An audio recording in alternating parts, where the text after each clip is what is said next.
Na primavera de 2012, a médica Nádia Telles, de 33 anos, desembarcou em Buenos Aires em busca de romance.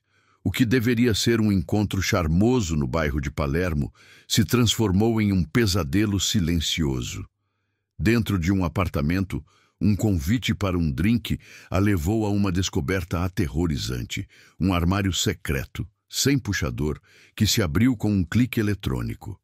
A mulher que entrou ali, em busca de um novo amor, nunca mais seria a mesma. Para a polícia, era apenas o relato de uma mulher assustada. Não havia sinais de luta ou evidências claras de um crime. Mas uma única pista, quase invisível, encontrada na dobradiça daquela porta, revelaria uma rede sinistra escondida à vista de todos.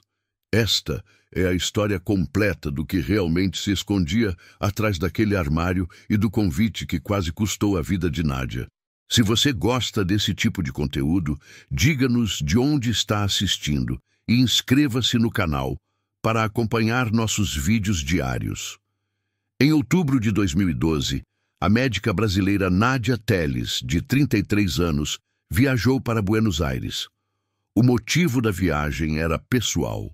Ela iria encontrar um homem que conheceu em um fórum online para turistas. Ele se apresentava como Franco, um viajante que, como ela, apreciava novas culturas. A comunicação entre os dois foi breve e objetiva, focada em interesses comuns. A proposta dele era simples: um encontro na capital argentina. Nádia acreditava que iria conhecer um homem interessante e caminhar por San Telmo. O convite era para um programa tradicional: jantar e tango. Para a médica, era uma oportunidade de relaxar. Ela havia acabado de ser aprovada em uma residência médica, um marco importante em sua carreira. Seu plano profissional era trabalhar com medicina de família, dedicando-se a comunidades carentes. A viagem era uma celebração dessa conquista. O encontro aconteceu em uma noite de primavera no bairro de Palermo. A cidade estava movimentada, com feiras de rua e turistas nas calçadas. Franco pareceu simpático e a conversa fluiu como o esperado. Após o jantar, ele a convidou para seu apartamento, localizado em uma rua tranquila de sobrados, perto da Plaza Armênia. A justificativa foi tomar uma taça de vinho antes de seguirem para a casa de tango. Nádia aceitou. O apartamento era moderno e organizado. Nada no ambiente indicava perigo. A decoração era minimalista, com poucos objetos pessoais. Enquanto conversavam na sala, um detalhe na parede chamou a atenção de Nádia. Havia um armário embutido, pintado da mesma cor que a parede. A peça não tinha puxadores ou frestas visíveis. Sua superfície era completamente lisa, quase imperceptível. A curiosidade de Nádia foi despertada pela estranheza do móvel. Era uma peça de design incomum ou um elemento com outra finalidade. Ela ainda não sabia, mas aquele armário não era parte da decoração. Era um compartimento secreto, instalado com um propósito específico. A decisão de se aproximar e tocar naquela superfície lisa mudaria o rumo da noite e o resto de sua vida. A promessa de um passeio cultural estava prestes a se transformar em um caso de polícia. O que estava guardado atrás daquela porta escondida revelaria a verdadeira identidade de seu anfitrião e a natureza de suas intenções. Para entender o que estava em jogo naquela noite, é preciso conhecer Nádia Telles. Ela era médica clínica, recém-aprovada em uma disputada vaga de residência. A conquista representava o culminar de anos de estudo e dedicação intensa à sua profissão. A viagem para a Argentina era, portanto, uma pausa merecida, um breve intervalo, antes de ela iniciar o capítulo mais importante de sua carreira. Seu projeto de vida profissional era claro e focado no serviço comunitário. Nádia planejava se especializar em medicina de família. Seu objetivo final não era trabalhar em grandes hospitais ou clínicas particulares nos centros urbanos. Ela pretendia atuar em regiões com poucos recursos, onde o acesso a cuidados básicos de saúde é frequentemente limitado. Era uma carreira construída com base em propósito, não em status. Cada passo de sua formação foi planejado para equipá-la para esse trabalho. A perda de seu futuro não seria apenas uma tragédia pessoal, mas também a perda de uma profissional dedicada para as comunidades que ela pretendia servir. A comunicação entre Nádia e o homem, que se identificava como Franco, começou semanas antes da viagem, em um fórum de viagens na internet. A plataforma era usada por pessoas que buscavam dicas e companhias para passeios em destinos internacionais. O contato inicial foi baseado em interesses de viagem declarados por ambos. Ele se apresentou como um turista experiente, conhecedor da cultura local. A troca de mensagens foi direta e focada em logística e sugestões de roteiros. Não havia indícios de comportamento suspeito. O ano era 2012. A estação era a primavera. Buenos Aires recebia um grande número de turistas. Havia feiras de rua em operação, especialmente nos bairros centrais como Palermo, onde o encontro ocorreria. O registro migratório de Nádia Telles confirma sua entrada no país em 10 de outubro de 2012, pelo Aeroporto Internacional de Ezeiza. Ela se hospedou em um hotel na região central da cidade. Os 2 dias seguintes foram dedicados a atividades turísticas que ela realizou sozinha, seguindo um roteiro pré-planejado. O encontro com Franco foi marcado para a noite do dia 12 de outubro. A interação online se materializaria em um encontro real, um passo que Nádia considerou seguro, dadas as aparências da conversa. Na noite de 12 de outubro de 2012, Nádia Telles e o homem conhecido como Franco se encontraram para jantar. O encontro aconteceu em um restaurante no bairro de Palermo, uma área conhecida por sua vida noturna e grande circulação de pessoas. A interação durante a refeição foi normal. Não houve eventos que chamassem a atenção de Nádia ou indicassem qualquer comportamento incomum por parte de seu acompanhante. A conversa seguiu o tom casual estabelecido durante os contatos online. Após o término do jantar, o homem a convidou para ir a seu apartamento. A justificativa oferecida foi tomar uma bebida antes de seguirem para uma casa de tango, conforme o plano original. Nádia aceitou o convite. O imóvel ficava próximo, localizado em uma rua residencial e tranquila de sobrados, nas imediações da Plaza Armênia. O trajeto foi curto e feito a pé. Ao chegarem ao prédio, a câmera de segurança instalada na entrada principal registrou a chegada dos dois. Os registros seriam posteriormente recuperados pela polícia. As imagens confirmariam o horário exato em que Nádia entrou no edifício, tornando-se uma peça fundamental na construção da linha do tempo dos eventos daquela noite.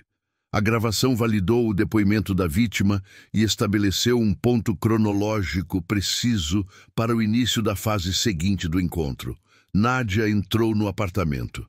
Para a investigação, este foi o momento em que a vítima passou de um ambiente público para um espaço privado, controlado exclusivamente pelo suspeito.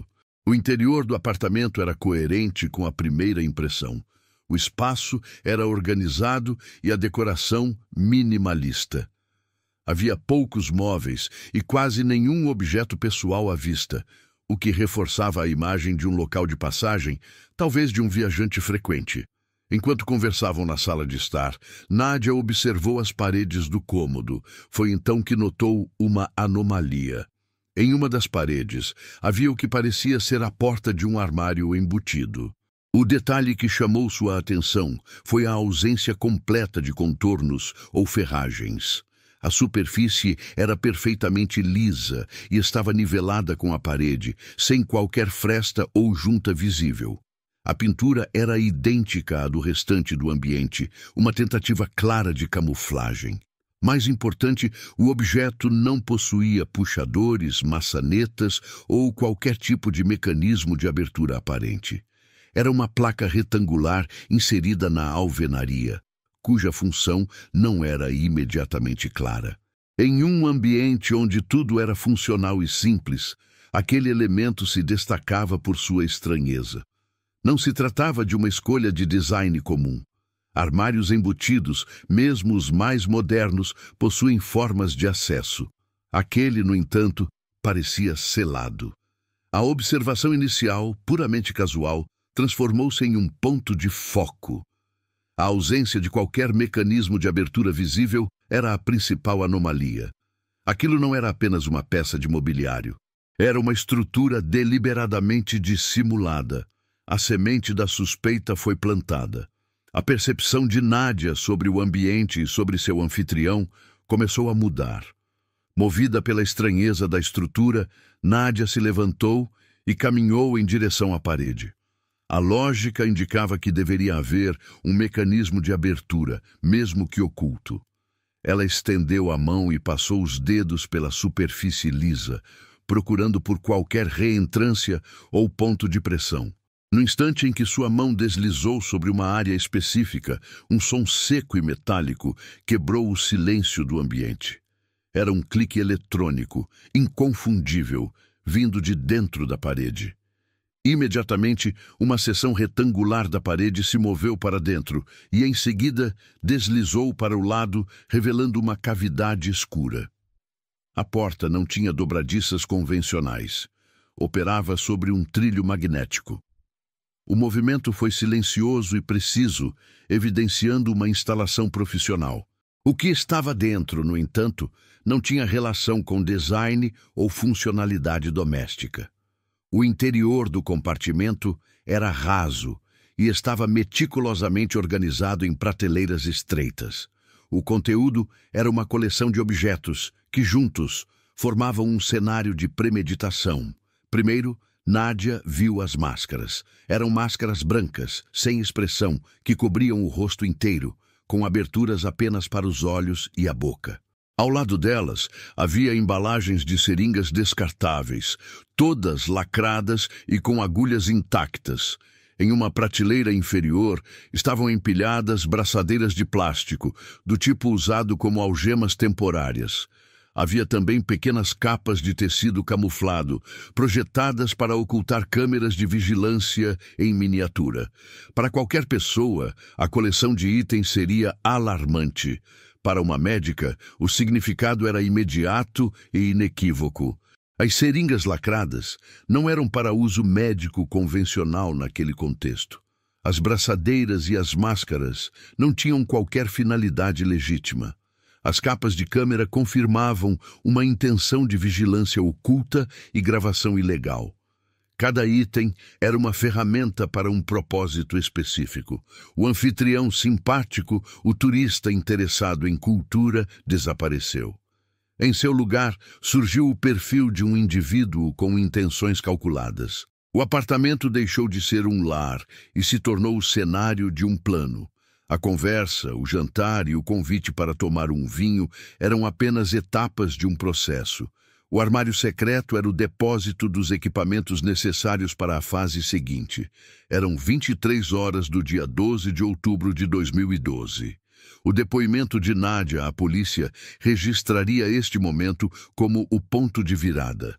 Ela compreendeu que não era uma convidada. Ela era o alvo. O convite romântico era uma farsa. O armário era a prova material de que ela havia sido atraída para uma armadilha. A partir daquele clique eletrônico, a única prioridade de Nádia Telles passou a ser a sua sobrevivência. A reação de Nádia foi imediata e calculada. Ela fechou a porta do compartimento secreto com um movimento discreto, aproveitando um momento de distração do anfitrião. Sua formação médica lhe deu a capacidade de controlar as reações externas, mesmo sob extrema pressão. Ela entendeu que qualquer demonstração de pânico poderia agravar a situação e eliminar sua chance de escapar. A prioridade era sair do apartamento de forma segura e o mais rápido possível. Para criar uma oportunidade, Nádia fingiu um mal-estar súbito. Ela se virou para o homem, colocou a mão na cabeça e relatou uma tontura intensa. A desculpa era plausível e comum, difícil de ser contestada. Ela afirmou que precisava de ar fresco imediatamente e que iria sair por um momento para o corredor. Sua performance foi convincente o suficiente para criar uma janela de oportunidade. Sem esperar por uma resposta ou permissão, ela se moveu de forma rápida e decidida em direção à porta de entrada. O suspeito foi pego de surpresa pela velocidade de sua ação. Nádia alcançou a porta, destrancou-a e abriu-a, saindo para o corredor do prédio. Apenas quando a porta se fechou atrás dela, a segurança do espaço comum permitiu uma reação. No corredor, a compostura deu lugar à necessidade de alerta. Nádia gritou. Seus gritos eram altos e contínuos, um pedido claro de socorro que ecoou pelo andar silencioso do edifício. Os gritos foram ouvidos por uma moradora do apartamento vizinho, a senhora Mendes. Ela percebeu que não se tratava de uma discussão comum ou de barulho de televisão. A urgência na voz de Nádia a levou a agir. A senhora Mendes contatou a polícia local pelo telefone de emergência. Ela relatou ter ouvido gritos de uma mulher no corredor e indicou o número do apartamento de onde o barulho parecia ter se originado. A chamada foi registrada e uma viatura foi despachada para o endereço em Palermo. A intervenção de um terceiro foi o fator decisivo que transformou a situação de um perigo isolado em uma ocorrência policial oficial. A viatura da polícia chegou ao endereço em Palermo minutos após a chamada da senhora Mendes. A operação foi liderada pela comissária Roldan, chefe da delegacia daquela jurisdição.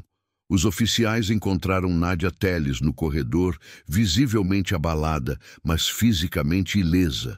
Ela forneceu um relato preliminar dos fatos e indicou o apartamento do suspeito. A equipe policial se dirigiu à porta do imóvel. Eles bateram e anunciaram sua presença. O homem que se apresentava como Franco abriu a porta. Ele se mostrou cooperativo e não ofereceu resistência. Com base no depoimento da vítima, a comissária Roldan informou ao suspeito que uma busca seria realizada no imóvel. A equipe entrou no apartamento e iniciou a inspeção. Seguindo a descrição precisa fornecida por Nádia, os oficiais localizaram a parede na sala de estar. A superfície era lisa e não apresentava puxadores, exatamente como no relato. Um dos peritos que acompanhava a equipe identificou o provável local do mecanismo de abertura eletrônica. Ao aplicar pressão no ponto indicado, a trava magnética foi acionada e a porta do compartimento se abriu. O conteúdo estava intacto: máscaras, seringas, braçadeiras e capas para câmeras. A existência do armário secreto e de seu conteúdo foi oficialmente confirmada pela polícia no local. O relato de Nádia Telles era factual. A investigação formal estava iniciada. Com a cena do crime isolada, a análise forense do compartimento ficou a cargo do Dr. Leiva, perito criminal da Polícia de Buenos Aires. Seu trabalho começou não com o conteúdo do armário, mas com a estrutura em si. A atenção do perito se voltou para o mecanismo de abertura, a peça que permitia à porta deslizar de forma silenciosa e precisa. A inspeção inicial já indicava que a instalação era recente. A evidência mais clara foi encontrada na área onde a estrutura se encaixava na parede. Peritos notaram uma faixa retangular, onde a poeira acumulada havia sido claramente removida. A remoção do pó correspondia exatamente ao formato da peça metálica instalada. Isso indicava que o mecanismo foi colocado ali, depois que a última camada de poeira havia se assentado, provando que a modificação no apartamento era recente. O passo seguinte foi a análise química dos componentes. Uma amostra do lubrificante usado nos trilhos foi coletada para exame em laboratório.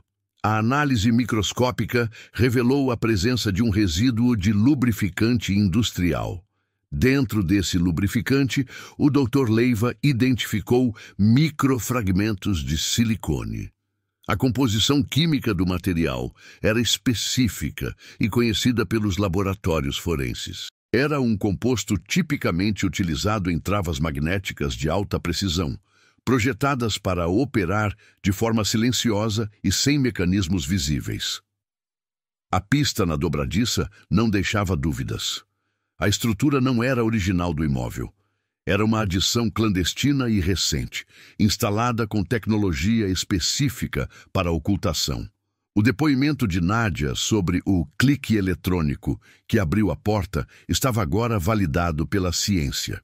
A perícia provou que o armário era exatamente o que parecia.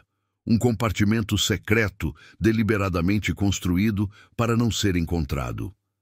Essa prova material foi fundamental para a investigação, transformando a suspeita em um fato técnico irrefutável. Com a confirmação forense da estrutura, a investigação focou no conteúdo do armário. Cada item foi catalogado e enviado para análise. O objetivo era entender a função de cada objeto e conectá-los ao suspeito e a possíveis crimes anteriores. As evidências, analisadas em conjunto, contavam uma história clara e premeditada. Não se tratava de uma coleção de objetos aleatórios. Eram ferramentas com propósitos definidos. As seringas descartáveis foram as primeiras a serem analisadas em detalhe. Estavam lacradas em suas embalagens originais, o que indicava que não eram para uso pessoal ou médico regular. A presença de agulhas intactas reforçava a suspeita de que seriam usadas em terceiros. Cada embalagem possuía um número de lote e de série. Os investigadores rastrearam esses números até o distribuidor farmacêutico. O rastreamento levou a uma compra em grande quantidade, realizada em uma farmácia na periferia de Buenos Aires. O pagamento foi feito em dinheiro, mas o comprador usou um nome falso para o cadastro da loja. A compra em volume sugeria que o uso não era esporádico, mas parte de uma atividade contínua. O segundo conjunto de evidências eram as braçadeiras de plástico. Sua função era inequívoca: imobilização. A análise de impressões digitais foi realizada em cada uma delas. Os peritos conseguiram isolar impressões digitais parciais, mas nítidas, na superfície lisa do plástico. Essas digitais correspondiam às do suspeito, coletadas após sua detenção. Em correspondência, era uma ligação direta entre ele e os instrumentos de contenção. Mais importante, o sistema de identificação criminal da polícia encontrou uma correspondência com impressões coletadas em outros 2 casos não resolvidos.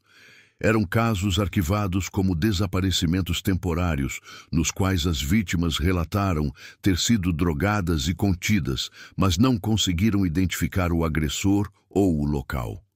A evidência das digitais reabriu essas investigações. A descoberta mais significativa, contudo, foi um disco rígido externo, SHD, escondido sob uma prateleira falsa no fundo do compartimento. O dispositivo não era visível em uma inspeção superficial. A análise do conteúdo do HD revelou horas de gravações de vídeo. As imagens vinham de câmeras ocultas, posicionadas em diferentes pontos do apartamento, incluindo o quarto e a sala de estar. As capas de câmera camufladas, encontradas no armário, correspondiam aos modelos usados nas gravações, conectando fisicamente os itens. Os vídeos registravam encontros do suspeito com outras mulheres. As filmagens eram feitas sem o conhecimento ou consentimento delas. Em algumas gravações, as mulheres pareciam desorientadas ou sonolentas, o que se alinhava com a suspeita de uso de sedativos administrados através das seringas. As imagens confirmaram que o apartamento era um local preparado para a prática de crimes, onde as vítimas eram monitoradas e gravadas secretamente. As evidências não deixavam margem para interpretação. As seringas eram para sedar, as braçadeiras para imobilizar, o HD externo para registrar os atos. As impressões digitais ligavam o suspeito diretamente a esses itens e a outras vítimas. O que as evidências contavam era a história de um predador metódico. O armário secreto não era apenas um esconderijo, era um arquivo de provas e um arsenal para a prática de crimes em série. A investigação revelou que o homem conhecido como Franco não era um turista. Sua identidade era falsa. Ele não se chamava Franco e não era um viajante estrangeiro. Seu nome verdadeiro foi confirmado pelos registros de propriedade do apartamento e por seus documentos. Ele era um cidadão argentino, residente em Buenos Aires.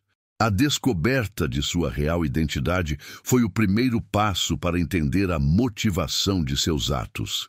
As evidências digitais e os padrões de comportamento não apontavam para um criminoso comum. A análise do material apreendido e o cruzamento de informações conectaram o suspeito a uma pequena organização local. Tratava-se de uma seita.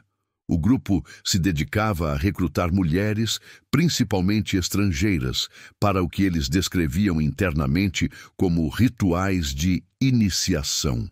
O apartamento em Palermo funcionava como uma das bases de operação para esses recrutamentos.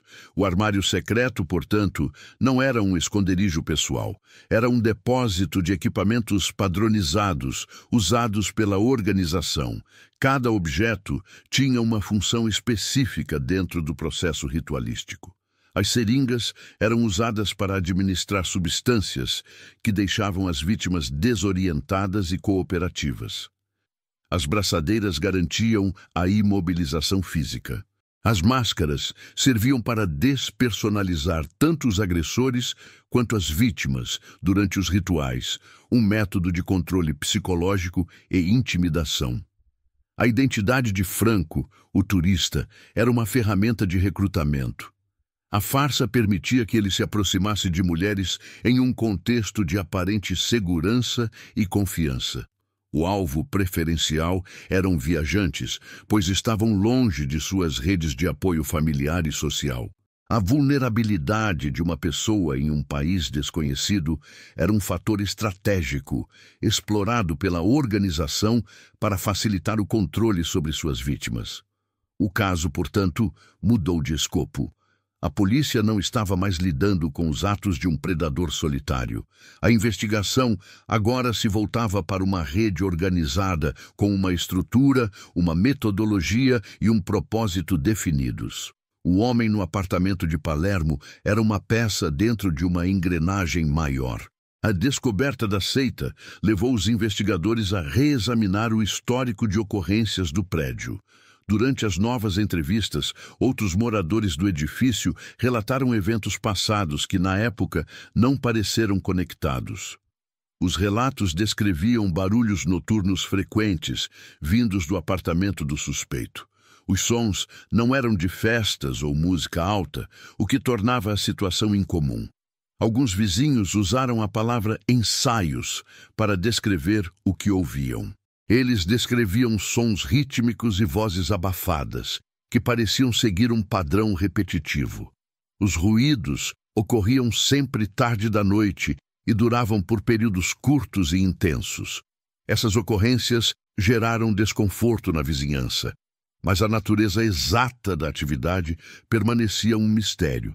A investigação revelou que a polícia local havia recebido chamados anteriores relacionados ao endereço. Os registros do sistema de emergência mostravam pelo menos 3 queixas formais nos 6 meses que antecederam o incidente com Nádia Telles. Todas as chamadas foram feitas por moradores diferentes e relatavam os mesmos barulhos estranhos e repetitivos.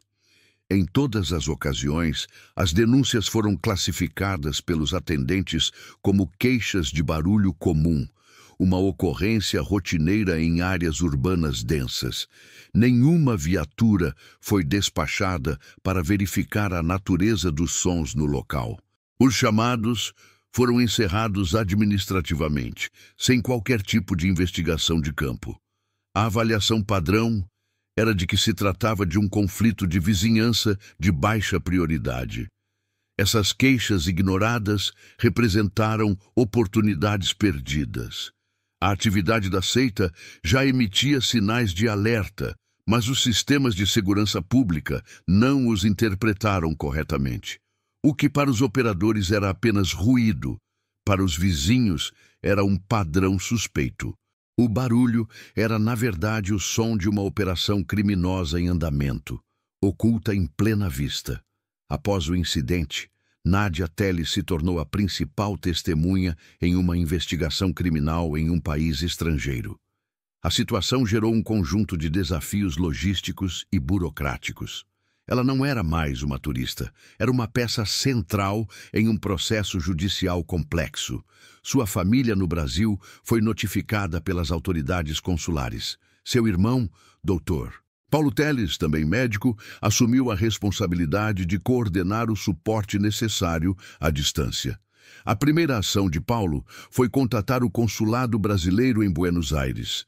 Ele solicitou assistência imediata para sua irmã, focando em duas áreas principais: representação legal e segurança pessoal. O consulado agiu prontamente, designando um advogado local para acompanhar Nádia em todos os procedimentos policiais e judiciais. O papel do advogado era garantir que seus direitos como cidadã estrangeira fossem respeitados e que ela compreendesse cada etapa do processo. Como testemunha-chave, Nádia não pôde deixar a Argentina imediatamente. Seu depoimento formal era essencial para a acusação e o processo de indiciação do suspeito. A polícia argentina precisava de seu relato detalhado e o sistema judicial exigia sua presença para procedimentos futuros, como o reconhecimento formal do acusado. Seu passaporte foi retido temporariamente pelas autoridades, uma medida padrão em casos dessa gravidade. A mediação de seu irmão foi fundamental. Dr. Paulo Telles centralizou a comunicação entre a família no Brasil, o consulado e a equipe jurídica na Argentina. Ele forneceu informações sobre o estado de saúde de Nádia e ajudou a organizar sua estadia segura na cidade durante o período em que ela precisou permanecer no país. O apoio familiar, embora a milhares de quilômetros de distância, forneceu a estrutura necessária para que Nádia pudesse enfrentar os trâmites legais. A burocracia de dois sistemas judiciais diferentes, o argentino e o brasileiro, foi navegada com o suporte consular. A intervenção de sua família garantiu que Nádia não estivesse sozinha, enquanto o sistema de justiça iniciava seu trabalho. Com as evidências materiais e o depoimento da vítima, a Promotoria de Buenos Aires teve base para formalizar a acusação. O suspeito foi indiciado por múltiplos crimes. A principal acusação foi a de associação criminosa, fundamentada na descoberta de sua ligação com a seita e no uso do apartamento como um local para atividades coordenadas do grupo. A investigação provou que ele não agia sozinho, mas como parte de uma estrutura organizada. A segunda acusação foi a de filmagens ilegais e invasão de privacidade. O disco rígido externo encontrado no compartimento secreto continha provas irrefutáveis. As gravações de outras mulheres, feitas sem consentimento, constituíam uma violação direta da lei. O material digital foi a chave para conectar o suspeito a outras vítimas em potencial, ampliando a escala de suas atividades. O depoimento de Nádia foi o catalisador da investigação, mas foram as provas técnicas que solidificaram o caso para o sistema judicial. O caso Nádia Telles, no entanto, transcendeu os tribunais. O incidente gerou um debate público sobre segurança em espaços residenciais. A descoberta de um compartimento secreto, tecnologicamente sofisticado, em um apartamento comum de Palermo, serviu de alerta para autoridades e para a população.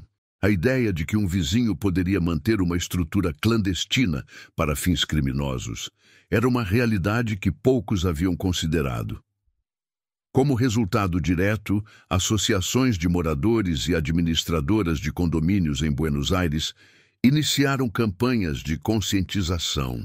Novos protocolos de segurança foram desenvolvidos e distribuídos. Os moradores passaram a ser orientados a relatar qualquer atividade de construção suspeita, especialmente modificações estruturais internas que não fossem comunicadas formalmente à administração. O foco era identificar cômodos ocultos ou alterações não autorizadas. As campanhas também abordaram a questão da vigilância ilegal. Os residentes foram informados sobre os sinais de câmeras escondidas e sobre os procedimentos legais para denunciar suspeitas de gravação não consentida. O caso ensinou uma lição importante. O que antes era descartado como simples barulho ou conflito de vizinhança poderia ser um indicador de atividades ilícitas organizadas. O legado do caso foi, portanto, uma mudança na percepção coletiva de segurança. A atenção se voltou para dentro dos prédios, transformando vizinhos em uma primeira linha de observação e defesa.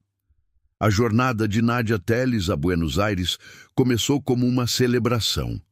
Um marco profissional que deveria ser comemorado com cultura e novas experiências transformou-se em uma prova de sua capacidade de sobrevivência. O homem que se apresentou como Franco não era um turista em busca de companhia. Era um recrutador, uma peça em uma operação de uma seita local. O método era baseado em engano. A aparência de normalidade, a conversa casual, um convite para jantar e a segurança de um apartamento em um bairro residencial. Cada passo foi projetado para diminuir as defesas da vítima. A descoberta do armário secreto foi o ponto de ruptura. O clique da trava eletrônica não apenas abriu uma porta, revelou a infraestrutura de uma operação criminosa. As seringas, as braçadeiras e as máscaras não eram objetos aleatórios. Eram as ferramentas de um processo de controle e subjugação. A investigação subsequente confirmou o que Nadia percebeu naquele instante. O apartamento não era um lar, mas um palco montado para a execução de rituais. Sua rápida reação e a intervenção de uma vizinha foram os fatores que impediram a conclusão do plano. O caso expôs uma realidade oculta sob a superfície da vida urbana.